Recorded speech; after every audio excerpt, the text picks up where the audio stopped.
সংগঠন।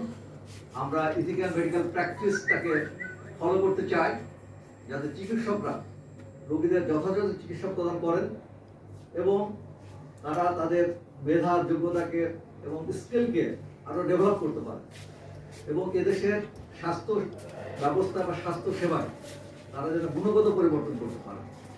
এই জন্য ন্যাশনাল ডক্টরস ফোরাম কাজ করে যাচ্ছে।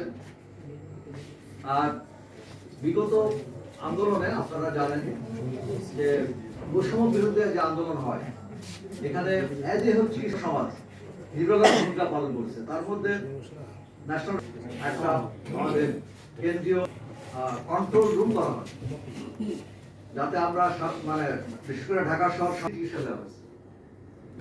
তারপর রোগীদের খাবারের ব্যবস্থা করা হয়েছে এবং পরবর্তী পর্যায়ে তাদের পুনর্বাসনের জন্য ন্যাশনাল ডক্টরস ফোরামের পক্ষ থেকে ব্যবস্থা নেওয়া হয়েছে।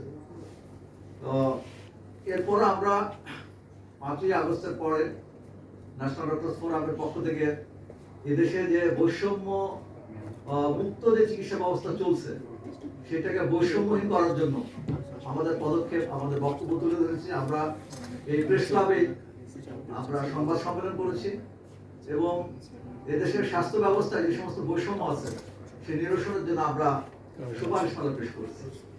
এর পূর্বেই স্বাস্থ্য উপদেষ্টা নিয়োগ পাওয়ার পরে ন্যাশনাল ডক্টরস ফোরামের পক্ষ থেকে তার সাথে সাক্ষাৎ করা হয়েছে, আমার কেন্দ্রীয় নেতৃবৃন্দ সাক্ষাৎ করেছেন এবং তাকে আশ্বাস দেওয়া হয়েছে যে তিনি যেন মানে স্বাস্থ্য ব্যবস্থা, স্বাস্থ্য সেক্টরে যেন ভালোভাবে কাজ করতে পারেন, তাকে আমরা সহযোগিতা করব, তাকে আমরা এ ব্যাপারে সহায়তা করব। এবং উনি স্বীকার করেছেন যে এ পর্যন্ত যে সমস্ত চিকিৎসকরা এসেছেন তারা শুধু তাদের দাবিদার কথা বলেছেন,